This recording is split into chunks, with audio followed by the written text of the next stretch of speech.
Blessings all. Oh, you guys met me here already. Hey, how you doing? And I was gonna say Andre, and yeah, Andre and Matthias. We're traumatized with that right now. He'll be traumatized after I'm done butchering his name a few times. Uh, Praise Yahweh that we're all here. Um, so greetings to you all. Blessings on this Shabbat. As you guys know, when Shabbat comes, I'm always joyful. I seem to say that every week. That when Shabbat comes, I'm grateful to be able to rest on another day. I praise Yah.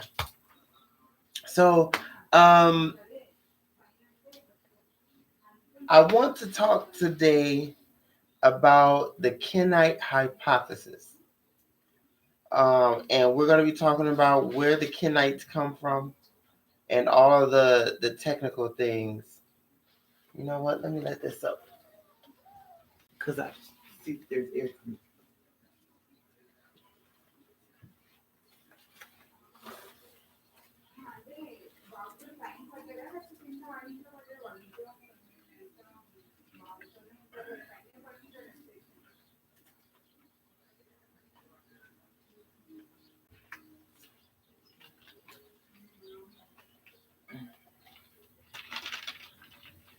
All right.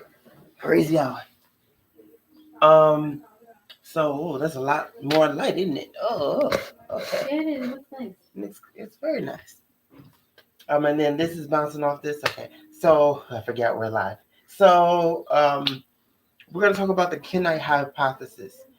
We've been mentioning a lot about the Qenites and who the Qenites are. And according to everything that I've been saying for the last few weeks, the Kenites are a very essential part of the faith. I want to put a disclaimer because I should probably do that. A disclaimer. My disclaimer would be that I'm a Yahwehist. I believe in Yahwehism. I'm not really into, believing that Yahweh and El are the same deity. So I'm not into the Yahweh alone tradition. I'm not into the Levitical tradition either. But we are Yahwehs, and so everything that I'm teaching is Yahwehism, or what I've come to in my the conclusions that I've come to in my research. Again, this is a hypothesis. I call it a hypothesis because that's in academics, that's what it's called, a hypothesis. But also because although we're using everything that we believe in the scriptures, when we talk about things in the scriptures, are all hypotheses, because um, you can use the Bible to say anything.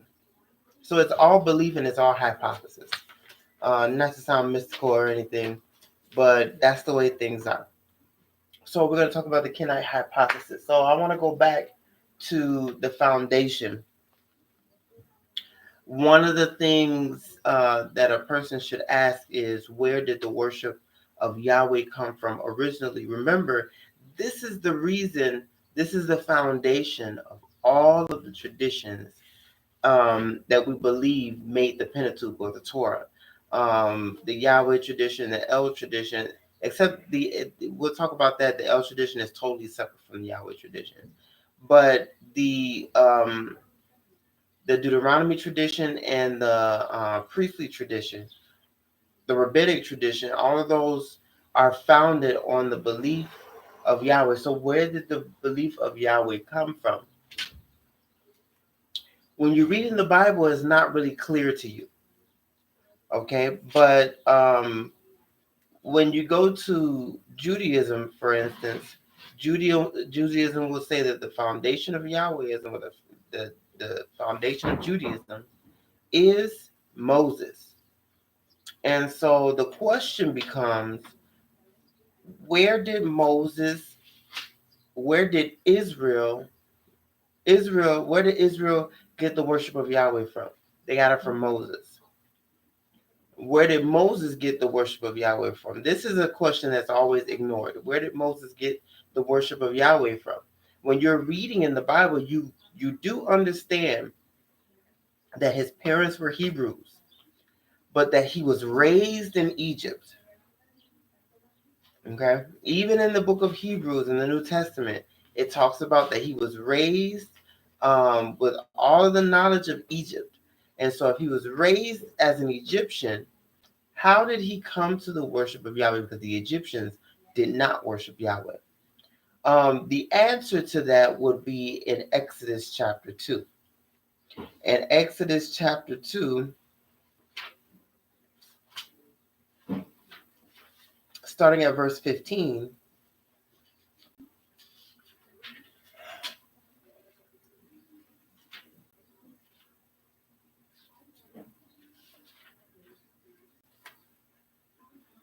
Exodus chapter 2, verse 15, it says, when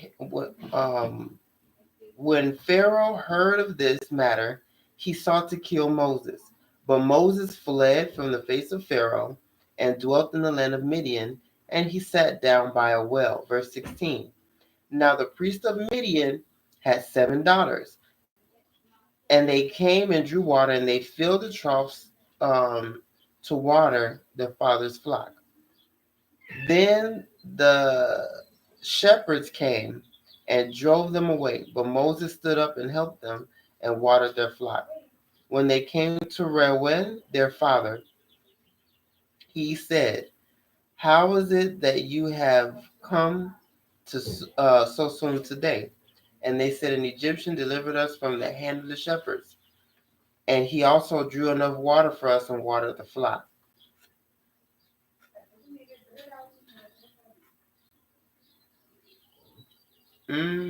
I'll keep going. So he said to his daughters, "And where is he? And why is it that you have left the man? Call him that he may eat bread." Then Moses was content to live with the man, and he gave Zipporah his daughter to Moses, and she bore him a son. He called his name Gershom, for he said, "I have been a stranger in a foreign land." Okay, so in verse 15, we learn Moses flees from Egypt.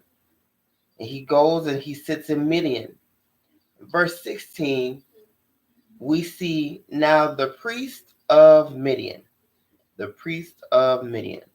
The priest of Midian. This is important. The priest of Midian had 7 daughters. It doesn't introduce the priest of Midian. It just says that he has 7 daughters. So it's skipping some details.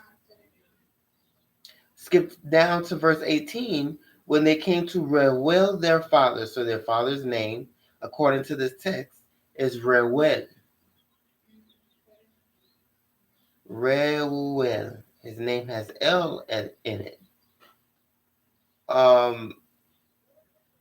So it's important that we understand that Moses learned about Yahweh from his father-in-law. Look on my phone for my notes.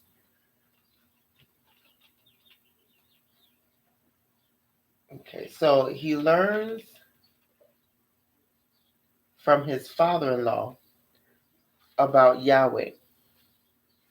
This is important. Why?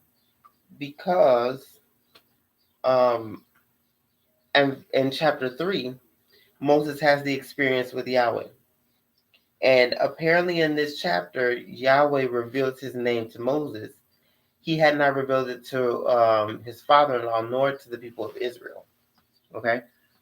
The key figure that we want to focus on here is Moses' father-in-law. Moses' father-in-law is a priest of Midian. It doesn't say he is a Midianite. It says he is a priest of Midian.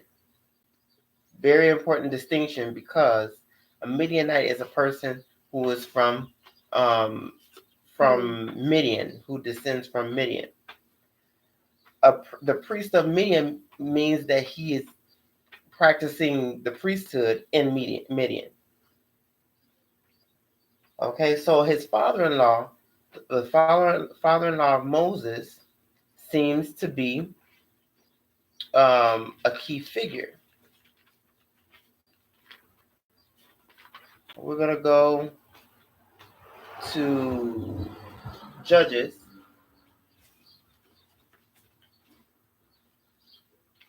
chapter 1.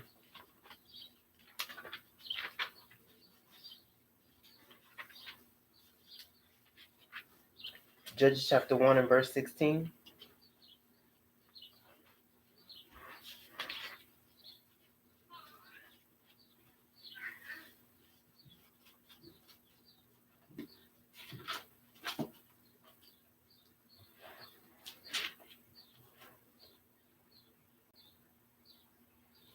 Okay. Yeah. So, Judges chapter 1 and verse 16. Now the children of the Qenite, Moses' father-in-law. Okay. In Exodus chapter 3, he's a priest of Midian. Not a Midianite, but a priest of Midian. Now in Judges chapter 1 and verse 16, he is a Qenite. So, the father-in-law of Moses, you notice that I'm not saying a name. I'll help you understand that at a later time. But the father-in-law of Moses is a Qenite. So, and it doesn't say the children of the Kenites plural, but the children of the Kenite singular, Moses' father-in-law. So this is one Kenite. One Kenite went with the people of Israel. Okay? Or one man's house went with the people of Israel. So, all right. So let's go to Numbers chapter 24. So now you see that Moses' father-in-law is a Kenite. In Numbers chapter 24,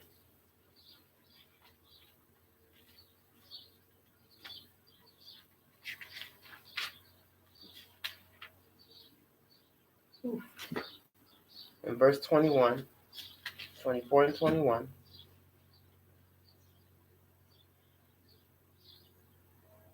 21 and 22, it says, this is talking about the story of Balaam. Balak sends for Balaam to curse the people of Israel, and he's not able to. And this is a part of the final blessing. It says, then he looked on the Kenites, and he took up his oracle and said, firm is your dwelling place, and your nest is set in the rock. Nevertheless, Cain shall be burned. How long until Asher carries you away captive? So here we see the connection between the Kenites and Cain. The Kenites and Cain. Okay? So in order to find out the origin of Yahweh worship, we already said Moses received the worship of Yahweh from his father-in-law. In Judges 1:16, it says that Moses' father-in-law is a Kenite. And Numbers 24, 21, and 22 tells us that the Kenites are connected with Cain. So let's go back and we're going to see about Cain. Let's go all the way to Genesis chapter 4.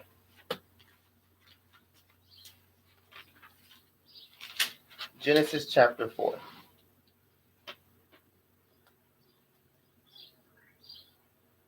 So we know about Genesis chapter 4. But we want to point out different aspects of this worship to Yahweh. So, now, starting at verse 1. Now Adam knew Eve his wife, and she conceived and bore Cain. and said, I have acquired a man from the Lord. So the name Cain means acquired. So it would also mean acquired of Yah. Verse 2, then she bore again this time his brother Abel. Now Abel was a keeper of sheep, but Cain was a tiller of the ground. And in the process of time, it came to pass that Cain brought in offering of the fruit of the ground to Yahweh. Notice, number 1, Cain is bringing an offering to Yahweh. Genesis chapter 4 and verse 3. Cain is bringing an offering to Yahweh. That word in the Hebrew is mincha, and it's a very general word. It's basically a donation. He's bringing an offering. This offering consists of the fruit of the ground, Not animals. not animals. Okay? Mhm. So, not animals. And that's something that's key. They're bringing fruits of the ground and giving them as offerings to Yahweh. So, did they have offerings? Apparently, yes. What about Apparently, they did. Abel? Now, Abel is different. Okay? So, Abel brings the firstborn of his flock and of their fat, it says in verse 4. And Yahweh respected Abel and his offering.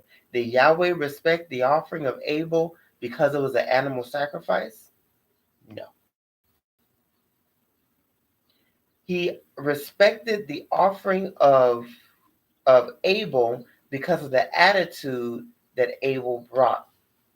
How do we know that it was an attitude problem? We know it was an attitude problem because verse 1 tells us Eve conceived and she said, I have acquired a man from Yahweh. In the Hebrew, it says, I have acquired a man, Yahweh. She thought that the man that she conceived was Yahweh. So you can imagine how that affected his upbringing, how that affected his treatment. Whereas Abel's name means vanity.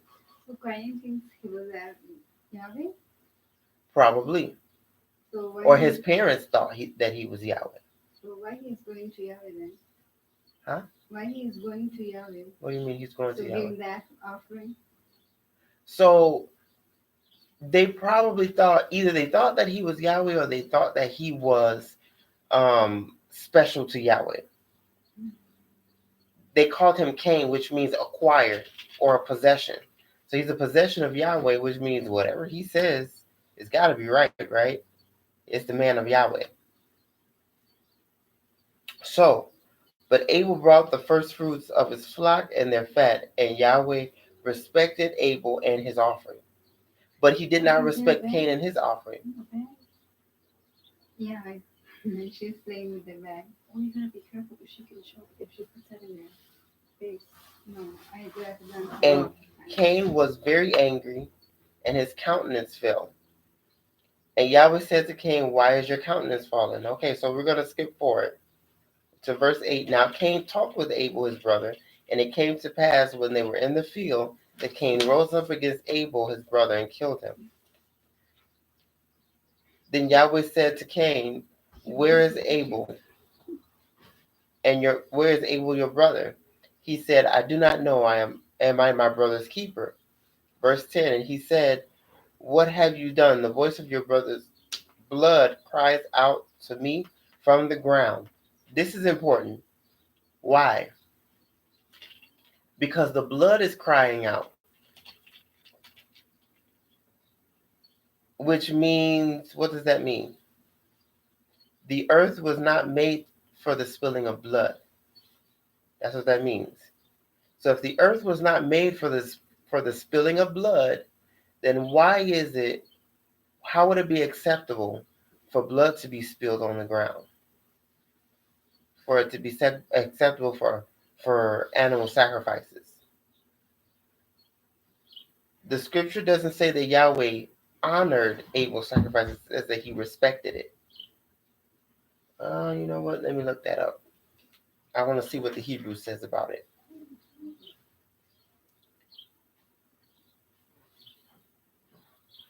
Where's my Bible at? So again, we're on Genesis chapter 4. When we're talking about the connection between the Kenites and the worship of Yahweh. And I'm going to look at Genesis chapter 4 and verse 4 and see what that word respect means.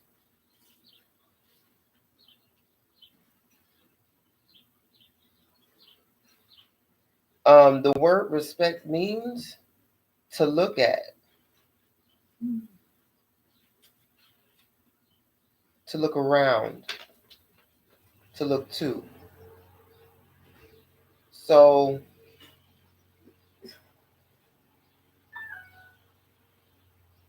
okay, so this is the imperfect. So when it says that Yahweh respected his offering, it's saying it looked at it, he looked at it, or he looked around it. Meaning he didn't say anything directly about the offering. Really, Andre, respect? We all know that Andre is something else, don't we? Isn't that a meaning? Put some respect on my name.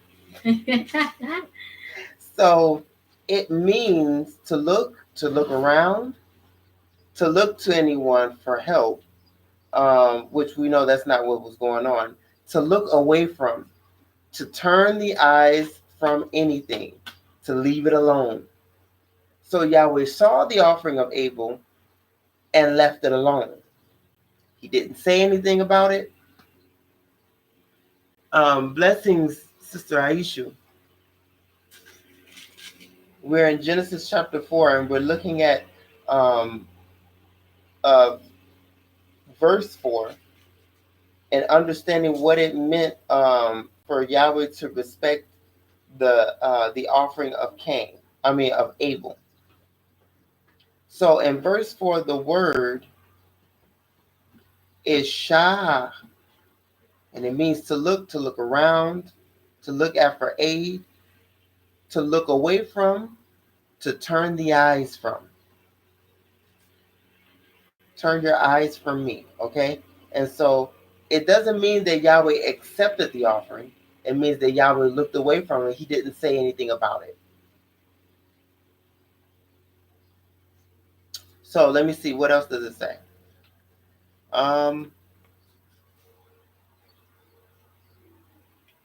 So verse 5. But to Cain's offering, it uses the same word. He did not look away from it. He did not look away from the offering of Cain. So what does that mean? He liked Cain more.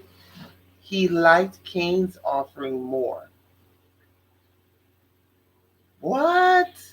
That's not what we learned in Sunday school. That's not what they taught us at church. But in the Hebrew, that's what it says. You can look it up. If you need help looking it up in the Hebrew, go to blueletterbible.org or download the app. I shouldn't be advertising for them. But okay, so let me explain it one more time just in case you didn't get it, okay? So in Genesis chapter 4 and verse 4, it says that Abel brought an offering. It says, and Yahweh respected Abel and his offering. That word respect is sha'ah, which means, let me go back to the word so I can see it.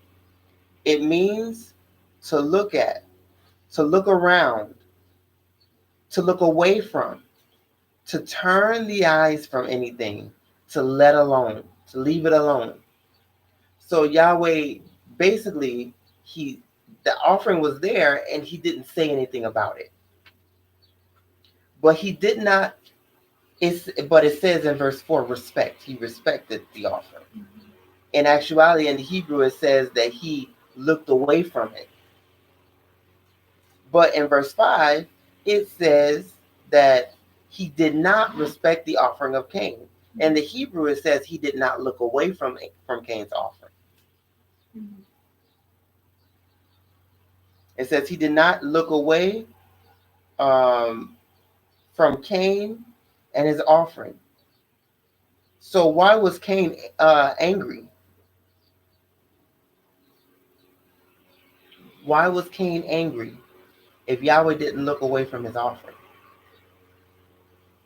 The purpose, one of the things you will see throughout the scriptures, for instance, Yahweh is upset with the Midianites, and Yahweh makes, there's a story in the book of Numbers that says that the Midianites made the Israelites sin.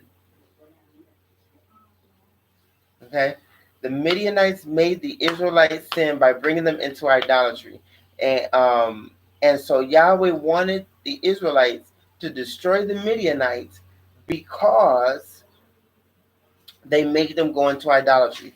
They allied with the Moabites, and they made the Israelites go into idolatry. In actuality, though, there's ignoring, um, there is ignorance, or there's ignoring that Moses' father-in-law was from Midian, and that the Midianites at that time were worshiping Yahweh. So were the Edomites. The Midianites and the Edomites were worshiping Yahweh at that time.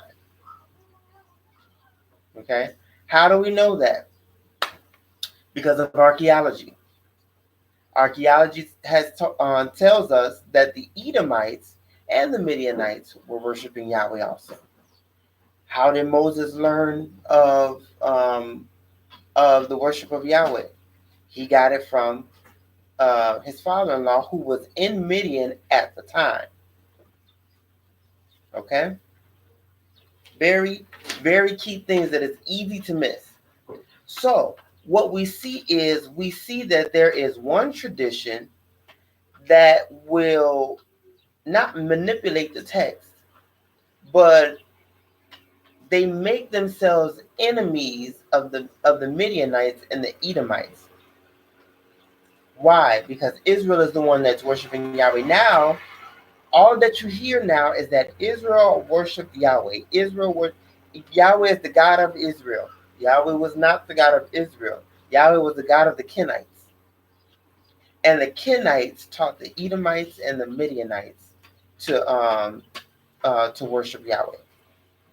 And so, in this verse 5, it says, "But he did not respect Cain and his offering." So now, the story makes Cain hate Abel. And then it makes Cain kill Abel. Abel is irrelevant, though, in this whole story. And this is the part that we don't understand. Abel is irrelevant in the whole story. That's why his name is Abel. Abel may not have been a real person. Okay? That's why his name is Abel. Abel means nothing. It literally means nothingness. Okay? So, now in the story, Cain kills Abel, which, when you read the rest of the story, you can understand that something is not right. I'm going to go back to verse 10. And he said, "What have you done? The voice of your brother's blood cries out to me from the ground. So now you are cursed from the earth, which has opened its mouth to receive your brother's blood from your hand. When you till the ground, it shall no longer yield its strength to you. A fugitive and a vagabond you shall be on the earth." And Cain said to Yahweh, "My punishment is greater than I can bear. Surely you have driven me out this day from the face of the ground. I shall be hidden from your face." Okay, that's the sign of a worshiper. "I'll be hidden from your face." That's a phrase of love. "I'll be hidden from your face. I will be a fugitive and a vagabond on the earth, and it will happen that anyone who finds me will kill me." Yahweh doesn't say, "Well, you get what you deserve."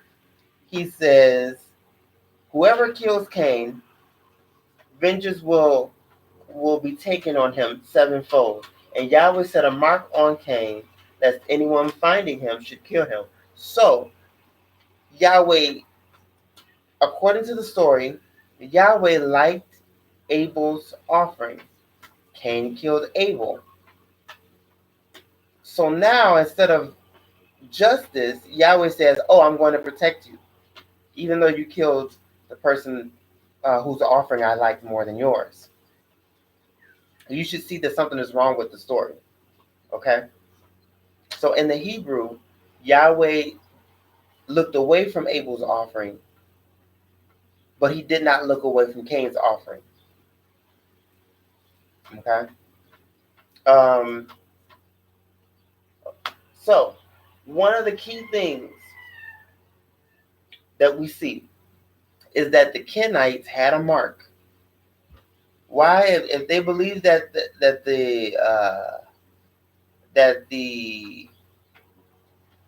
Yahweh gave Cain a mark of protection, then they also would carry that mark of protection. You wouldn't know. It will be about right here in the groove of the forehead, right here, just like the Hindus do in Hindustan in India. They have that mark. They put their marks right there. Okay, right. So they have a mark on their forehead. Now we're going to keep reading. Then Cain went out from the presence of Yahweh and dwelt in the land of Nod on the east of Eden. So we see the building of cities. Verse 17, and Cain knew his wife, and she conceived and bore Enoch, and he built a city, and called the name of the city after the name of his son, Enoch. To Enoch was born Irad, and Irad begat Mehujael, and Mehujael begat Methushael, and Methushael begat Lamech. Notice that El is mentioned here. You can tell something's wrong with the story. Then Lamech took for himself two wives, and the name of one was Ada, and the name of the second was Zillah. And Ada bore Jabal. He was the father of those who dwell in tents and have livestock. So we see one character. There's a group of Kenites who dwell in cities, and then verse 20 tells us that there's a group of Kenites who dwell in tents and have livestock.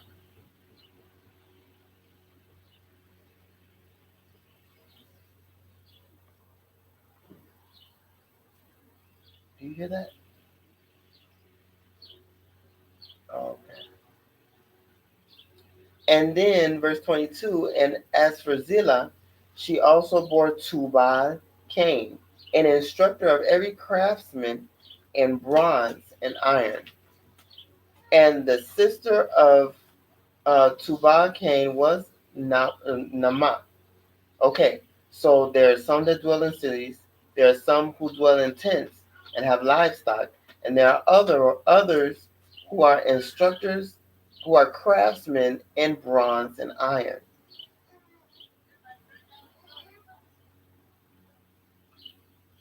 And there's also another group of musicians.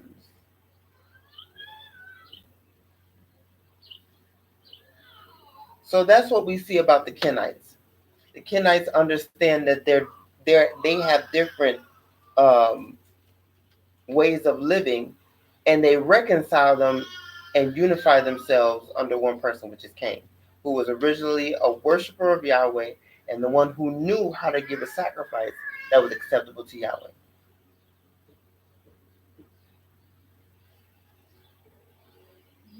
Really? Okay, so um, and so all of these things are important to understand the Kenites. There's more though. Um, so that mark would have been similar to the mark that Moses told the people to put on the doorpost of the house.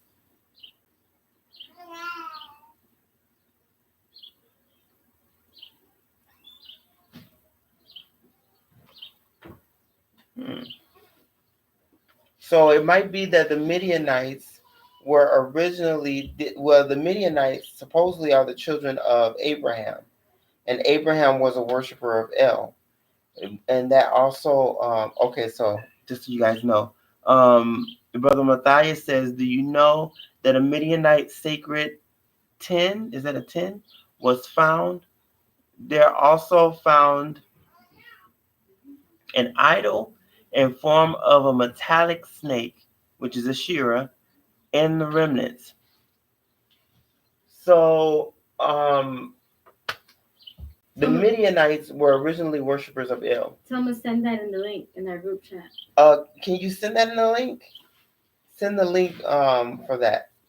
That's good evidence for us. We have to remember that originally the Midianites were the children of Abraham. If they were legitimately the children of Abraham, they were worshippers of El. And the worship of El was not just El, but it also had to do with Baal and Yam and Asherah.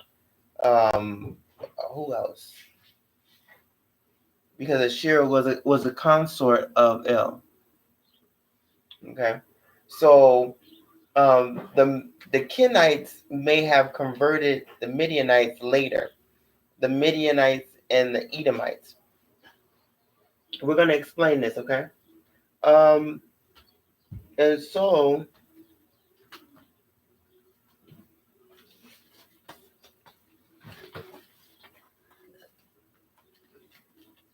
let's go to Ezekiel. Ezekiel chapter 17.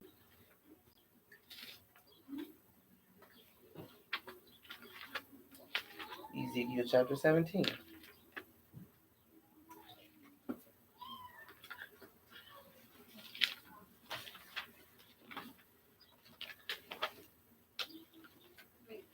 Ezekiel chapter 17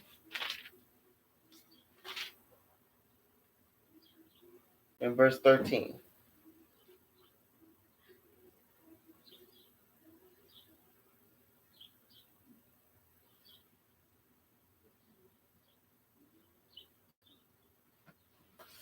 Verse 13. I don't see it. Let me look it up in the Bible app.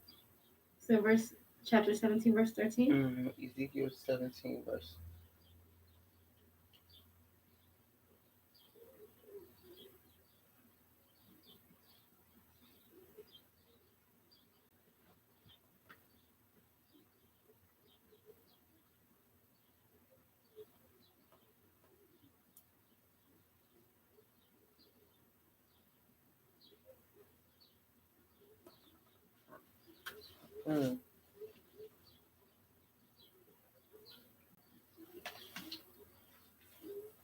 So I am not finding the exact text.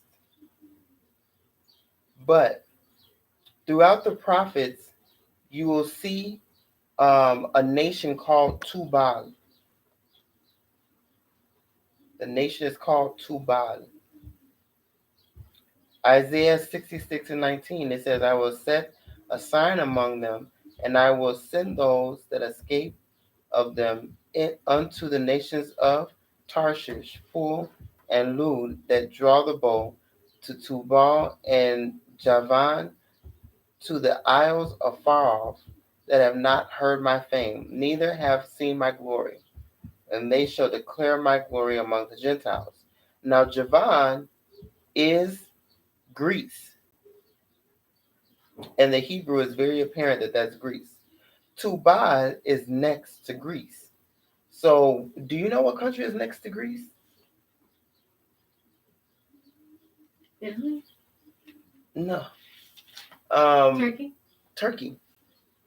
So, Tubal is modern day Turkey. All right. So, Why is this significant? Tubal is Asia Minor or Turkey and northern Syria. And there's a group of letters called the El Amarna letters that refer to a region in northern Syria where there were land mines, where there are copper mines. And so it would make sense that the Kenites originate from that area because they were workers of iron and workers of metal. Okay, so it may have been that the Hittites came and they took over that area. Remember, contrary to what Genesis chapter 10 is saying, the Canaanites did not descend from a person. They just were a bunch of tribes that came together and were dwelling in the same land. But the Hittites, they came and they took over that area. And when the kingdom fell, the Kenites came down and they ministered to the Midianites and to the Edomites, among whom the ancestors of Moses' father-in-law were. So let's see.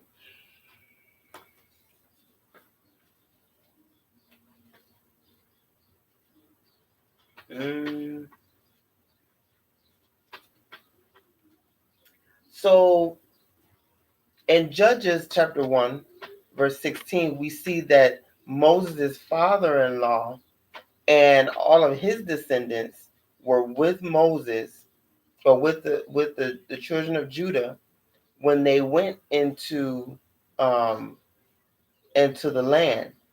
Now, remember from the Exodus story that the Israelites were prohibited from taking the land of the Edomites and prohibited from taking the land of the Midianites. They also couldn't take the land of the Ammonites and the Moabites. There's a reason for that, because the Moabites and the Ammonites were descendants of Lot, who was the nephew of Abram, but the Midianites and the Edomites were worshiping um, Yahweh. They couldn't take their land. Yahweh wouldn't promise someone else's land or the land of his servants to someone else. And so, let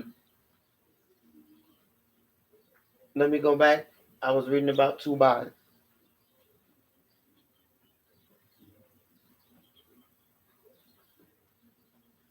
So it says in Ezekiel 27 and 13, it says, Javan, Tubal, and Meshech, they were your merchants. They traded the persons of men and vessels of brass in your market. That sounds like the Kenites, doesn't it? Trading vessels of brass, um,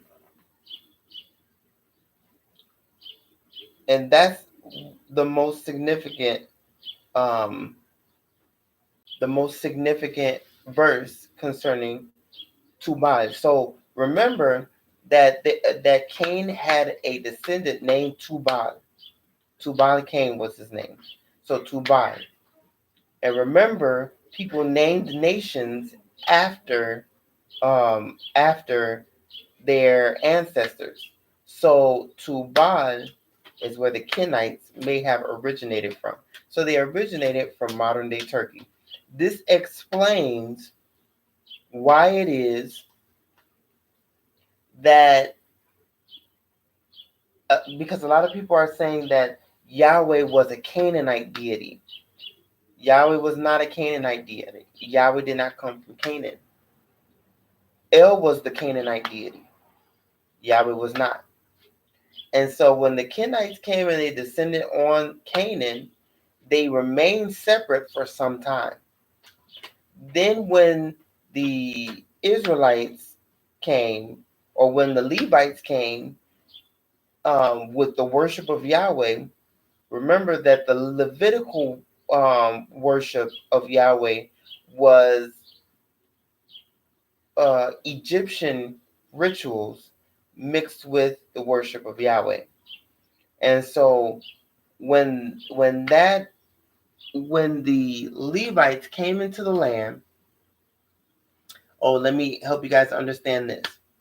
The Israelites may have been a part of the Hyksos. So around the time of Joseph, I gotta go back for this, you guys. Around the time of Joseph, there was a group of people called the Hyksos. They were Semitic people of mixed tribes. They came into Egypt around the time of the famine, and eventually they began to take power. When they took power, they worshipped only one god in Egypt, which was Seth, because Seth was equal to El. So they only worshipped El. And the Egyptians, after 100 years, got tired, and so they decided to kick the Hyksos out. They started a rebellion, kicked them out. But some of those Hyksos remained, and this may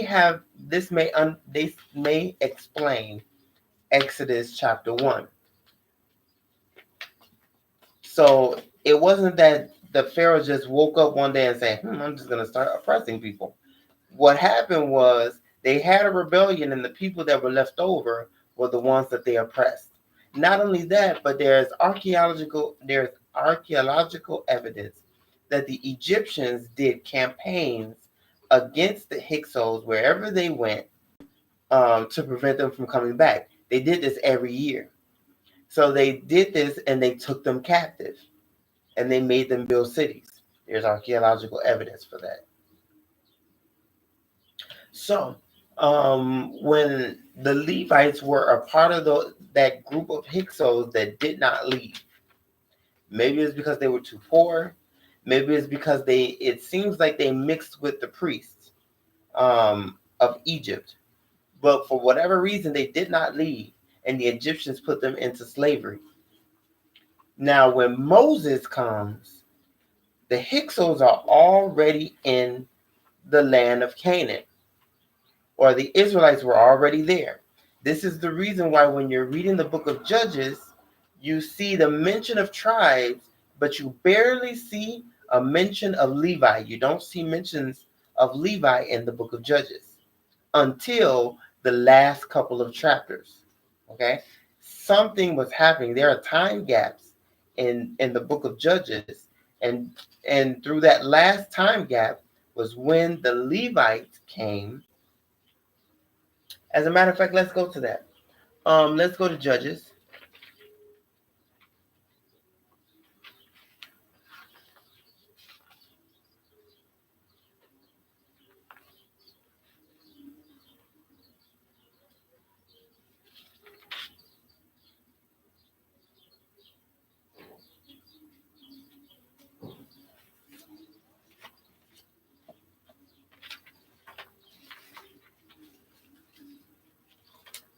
I'm trying to find. Oh, there it is.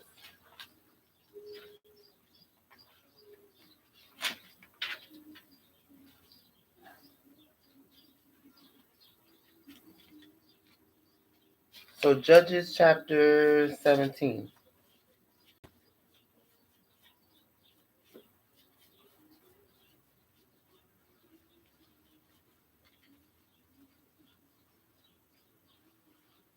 In Judges chapter 17, there's a guy named Micah who's from the tribe of Ephraim. And he brings idols. Mhm. He brings idols to the tribe of Gad.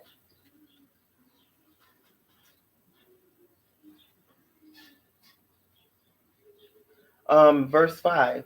The man Micah had a shrine and made an ephod and household idols, and he consecrated one of his sons who became his priest. In those days there was no king in Israel. Everyone did what was right in his own eyes. Now there was a young man from Bethlehem in Judah, of the family of Judah. He was a Levite and was staying there.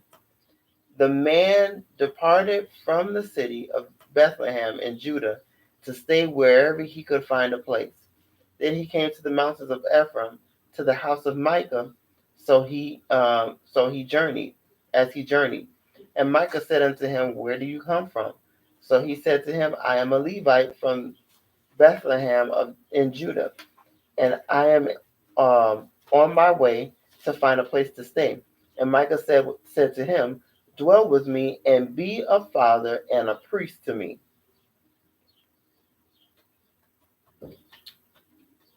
So let me get this straight.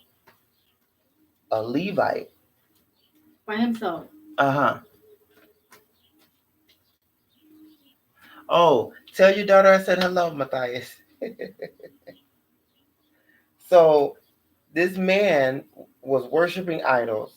He took a Levite, and the Levite becomes his priest. That in itself should make you wonder. So the Levites around that time, either they were not that strong or they were not that many. So this Levite becomes the priest. And it says, And I will give you 10 shekels of silver per year, a suit of clothes, and your sustenance. So the Levite went in. Verse 11, Then the Levite was content to dwell with the man, and the young man became like one of his sons to him. So Micah consecrated the Levite, and the young man became his priest, and lived in the house of Micah. Then Micah said, Now I know that Yahweh will be good to me, since I have a Levite as priest. So what is this man doing? He's worshiping idols in the name of Yahweh. Again, he's worshiping idols in the name of Yahweh. So around this time, the Levites are starting to trickle in, because throughout this whole book, you don't hear anything about Levites. Nothing. Not a word about the Levites. But then all of a sudden, in 1 Samuel, there's a whole priesthood. When in Judges, that priesthood was not there. Okay? Very important details here, people. So, the Levites, while the Israelites, all the other tribes, were already in Canaan, and they were worshiping their idols. They were worshiping El and whatever idols they worshipped, because El was also an idol. The Levites were coming out of Egypt. Moses was bringing the Levites out of Egypt. Again, remember, this is a hypothesis. And once everything can be proven, that'll be great. So that exodus of the Levites was a small exodus. So the numbers that are projected in Numbers are very much swollen, because it's 600,000 people, when in actuality it may have only been 6,000 people. Okay? The numbers can be misinterpreted from the Hebrew language. So Moses brings out the Levites and brings them into the land of Egypt, into the land of Canaan, and they are combative when they get there. And they fight, and you can tell in the book of Judges or in the book of 1 Samuel that there's already a division between the north and the south. And it seems that it will be, if Midian is south, Midian and Edom are south of Israel. And when you look at the pathway that was taken from Egypt to Canaan, they came in through the south. Okay, they came in through the south. And so the point of me saying that, I forgot. But the Levites came later. And the Levites came with an Egyptian style worship of Yahweh. They have their own different worship. So now there are 3 traditions in the land. There is the Yahweh of the Kenites, there is the El of the Canaanites, and there's the Yahweh of the Levites. Okay? The Yahweh of the Levites. So, what else is there about the Kenites in here? We can go to First Chronicles 2 and 55. First Chronicles 2, 255.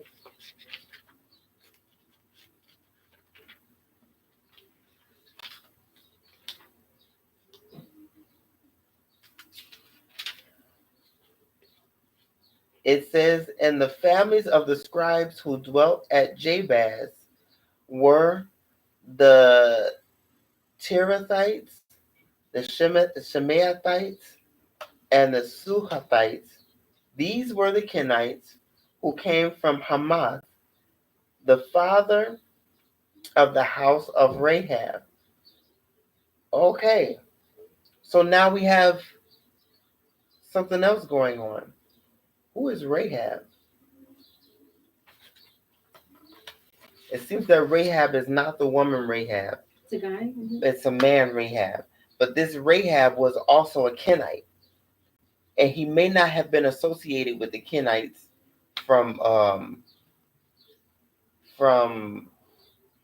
what you call it? So they were also scribes. They were scribes also.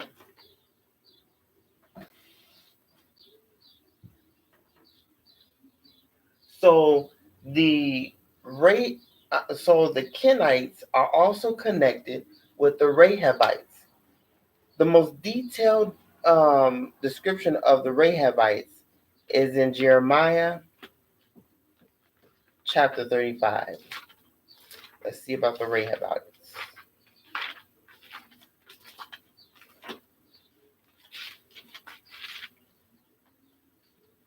Are those the ones with they can't drink wine?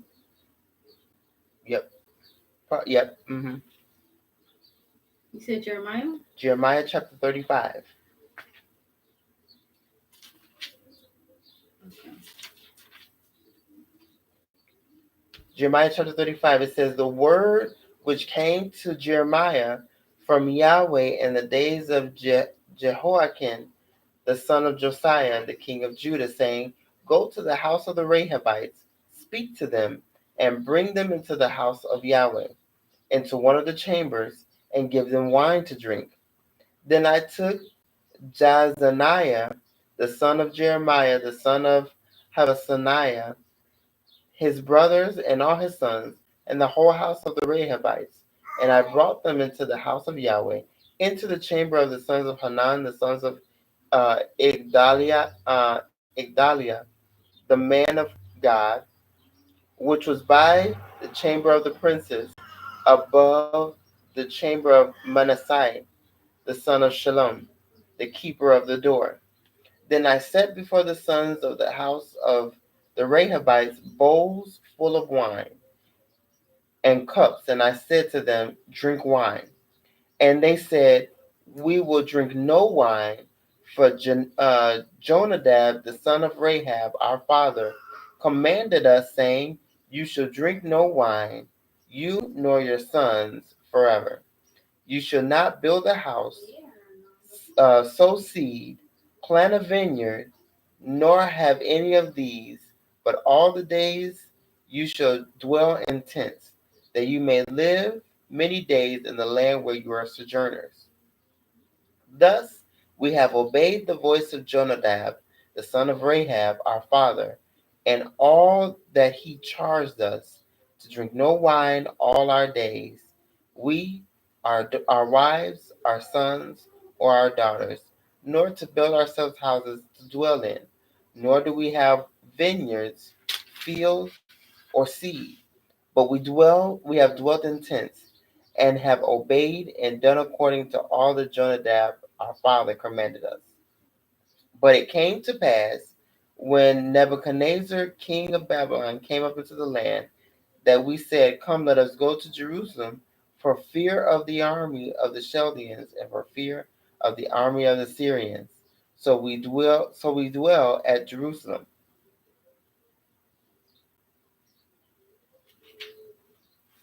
Okay, so what do we see here?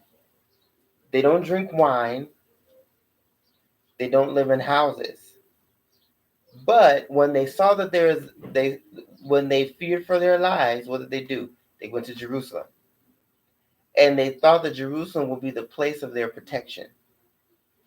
Similarly, the way Cain went to Nod and built the city. Okay? So they build cities only of necessity, or they go to the city only of necessity. Not because they want to live in the city. It's just out of necessity. Protection. To be protected. So there are a couple of things that we can take from this text alone. Number one, it sounds like the Nazarite vow. Oh. Sounds like the Nazarite vow. They don't no wine. Mm-hmm. Okay? That's the first thing. The Nazarite vow is found in Numbers chapter 6. And then it also sounds like the sons of Cain who dwelt in tents. Okay? They're directly related to the Kenites. It also sounds like the Essenes. They left the city and they went to the field. They went into the desert and to the wilderness and established cities. And they would not come back to the city. Okay, so what else?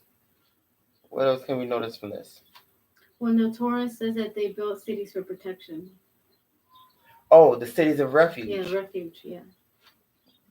That concept is also with the Kenites. So we know where that concept comes from. Interesting. So, what else does the scripture say about the Kenites?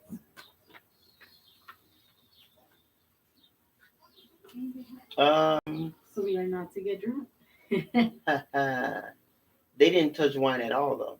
Yeah, does sound like the Nazarites, for men and women. Those are the most important texts that we find.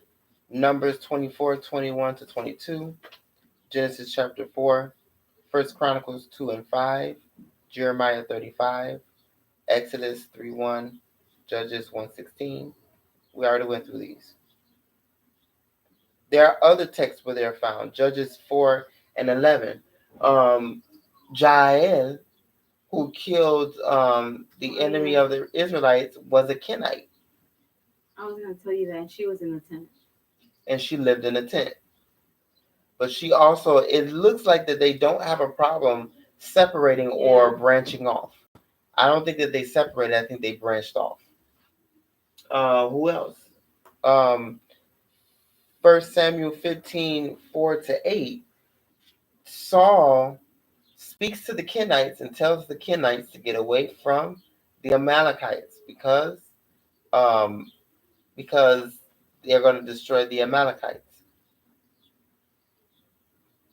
So the Kenites, the Israelites knew, especially if they claimed that they worshiped Yahweh, they knew that the Kenites were worshiping Yahweh and that they were not worthy of destruction.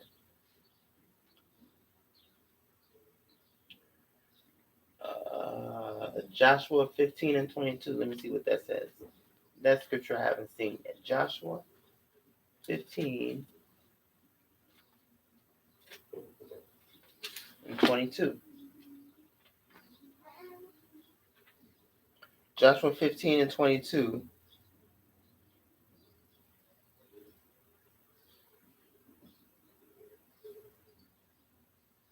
Is it 21 to 32? I don't see a reference to the Kenites.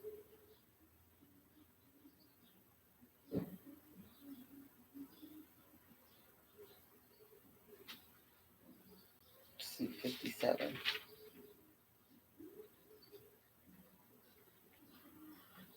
Cain. So the Kenites had a city in Judah called Cain.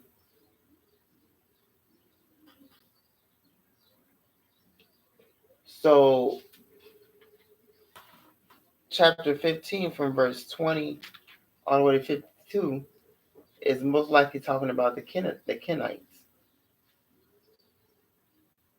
that they were part of,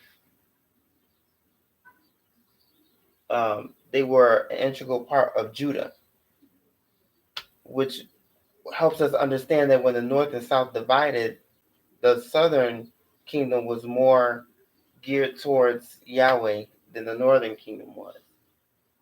Other than that, that's what the scripture says about the Kenites. I know I saw a documentary. I don't know if it was about Saudi Arabia or Turkey, but there were people that lived in tents. I forgot what they were called. It was bad something. So what they did was it was just a family. It was a husband and two of his wives and the servant. But nobody was around. So their daughter was getting married to somebody else from another tribe, but they would come from far away to marry them. So I think that's what they did. Even though they were separated. They still married amongst each other. So they still had a connection. Another thing is there is a very strong connection to the Kenites and the Shazu. The Shazu were first found in an Egyptian hieroglyphic. It talks about the Shazu of Yahweh. And these Shazu, they dressed differently from the Israelites. The Israelites had shorter garments. The Shazu had longer garments. And they also had a mark on their forehead. They had tassels. So these types of things let us know where certain customs come from. They come originally from the worship of Yahweh.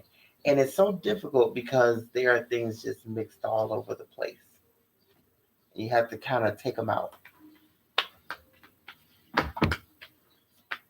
Okay, so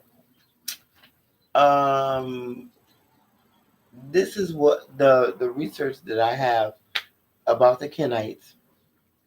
And I also want to reiterate that I'm all for the worship of Yahweh. And so when I see these texts, I like to examine what we see about the worship of Yahweh. We don't see tithes, whoops, but we see donations of food. Okay, they gave offerings of food. It doesn't say what they did with that food. Yeah, nor that they'll give the rice, they'll take the fruits.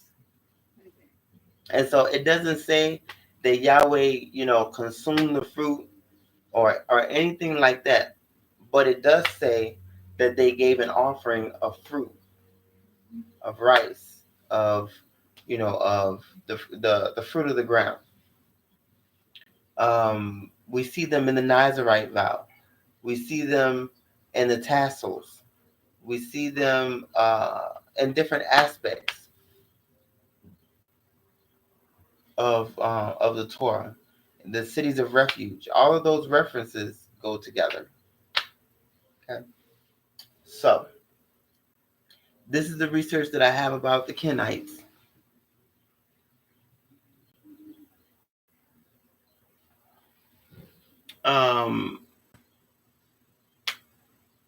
And I think this is these texts. If you need them, I'll send them all to you, or I'll send you all the notes regarding the Kenites and all the research that was found about them. And if I find any more, of course, you guys are going to get it through Facebook, or you guys are going to get it through Google. Any questions or comments? The Kenites are specifically important to me because they carry the original worship of Yahweh, because that's where Moses learned of the worship of Yahweh. Moses was not taught. He didn't have the later traditions like to say he had a revelation. He didn't have a revelation. He was taught by Yahweh, and he saw the Levites were in bondage. He went to free them.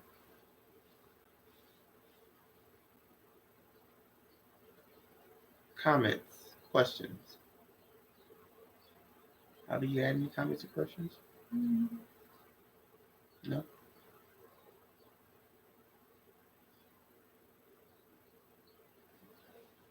where can you find more info into this?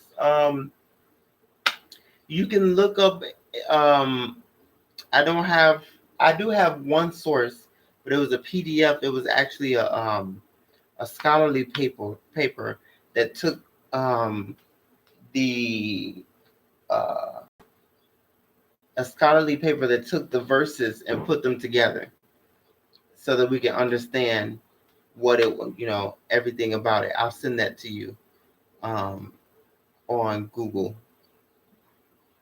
Um, but the rest was just Google. I looked up Shazu and the Kenites. Oh, I'm gonna have it. Too hot for me to eat. I looked up the Shazu and the Kenites, and that PDF came up. And that was the first one that I found. So I thought the connections that it made were very interesting. When I find the link, I will put that on, or I'll have Sister Hannah put it on Google under this video and on Facebook. Any questions or comments? No? Well, our time right now is ending. I'm going to wait because sometimes typing can be a little bit slow.